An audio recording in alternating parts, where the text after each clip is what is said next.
নিজেদের ফায়দা নেওয়ার জন্য বিএনপির উপরে অনেক মিথ্যাচার, অনেক দোষ ত্রুটি চাপিয়ে দেওয়ার চেষ্টা করছে।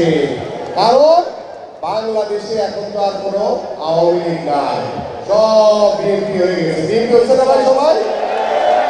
ওই আওয়ামী লীগের নেতাও গিয়ে বলে কোথাও, ভাই আমি তো আমিরুল ভাইয়ের লোক। ওই আওয়ামী লীগের নেতাও গিয়ে বলে আমি তো ভাই বাবুল হাসানের লোক। ওই আওয়ামী লীগের নেতা গিয়ে বলে আমি তো আনন্দ ভাইয়ের লোক। ওই আওয়ামী লীগের নেতা গিয়ে বলে আমি তো ডক্টর মাহাদি আমিরের লোক। বলে না? সবাই এখন বিএনপি হয়ে গেছে। এই যে বিএনপি, নব্য বিএনপি, এদের কাছ থেকে সাবধান। এই অনুপ্রবেশকারীদের বিএনপিতে কোনো প্রকার সুযোগ নাই। তারা বিভিন্ন ভাবে, দেখেন আমরা তো অনেকে চিনি না, আমার পাশে এসেও দেখা যায় যে একটা ছবি তুলে ফেললো, ছবি তুলে বলে যে দেখেন ভাই আমি তো আমিরুল ভাইয়ের লোক, বাট ও তো একটা মানে স্বৈরাচার আওয়ামী লীগের লোক। এদেরকে কখনো কোনো প্রশ্রয় দিবেন না। আওয়ামী লীগকে কোনো প্রশ্রয় দেওয়ার কোনো সুযোগ নাই, কারণ ওরা সন্ত্রাসী দল। ওরা বাংলাদেশের জনগণের বিরুদ্ধে ষড়যন্ত্র করেছে, ওরা বাংলাদেশের মানুষকে পুড়িয়ে মেরেছে। এদের স্থান বাংলাদেশের মাটিতে হতে পারে না। প্রিয় নেতৃবৃন্দ, তাই আসুন আমরা প্রত্যেকটি দলকে স্বাগত জানাই।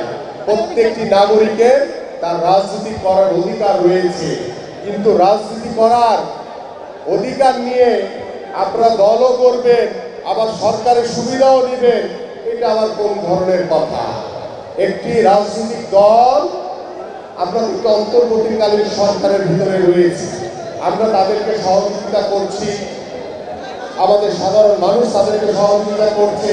আর নতুন একটি দল হয়েছে, ওই যে বললাম আমাদের সন্তানরা যদি ভুল করে তাহলে আমরা মাফ করে দিই, কিন্তু বড় ভুল করে কি সেটা মাফ করা যায়? যায় না।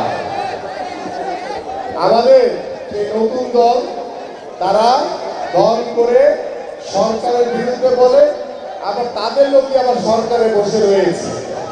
তো তারা সরকারের সহযোগিতা নিয়ে দল করেছে, সরকারের সহযোগিতা নিয়ে তাদের তহবিল রীতিতে একটা ফান্ড, তারা ওপেন ডিক্লার দিয়ে ফান্ড কালেক্ট করছে তারা।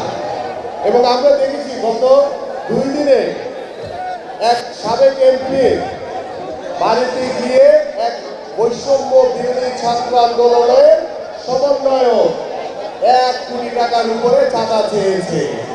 চাঁদা না দেওয়ায় ওই বাড়ি দখল করে সেটাকে পাগলের আশ্রম বানানোর চেষ্টা করেছে।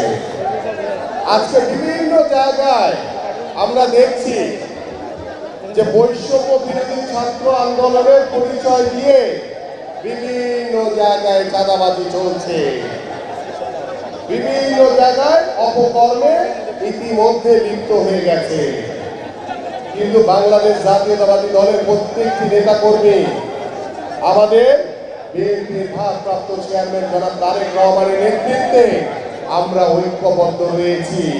আমি আপনাদের কাছে বিনীত অনুরোধ করব, ওই যে নব্য বিএনপি, আওয়ামী লীগ যারা বিএনপি সাজার চেষ্টা করছে, তারা গিয়ে বিভিন্ন জায়গায় চাঁদাবাজি করছে, দখলদারি করছে, লুটতরাজ করছে, কিন্তু আমার বিএনপি নামের উপরে চাপিয়ে দেওয়ার চেষ্টা করছে। এরা কোনো বিএনপি না, এরা আমাদের লোক হতে পারে না। যারা চাঁদাবাজি করে, যারা দখলদারি করে, যারা লুটতরাজ করে, তারা আমাদের বিএনপির কোনো লোক হতে পারে না। তারা কোনো জিয়াউর রহমানের সৈনিক হতে পারে না।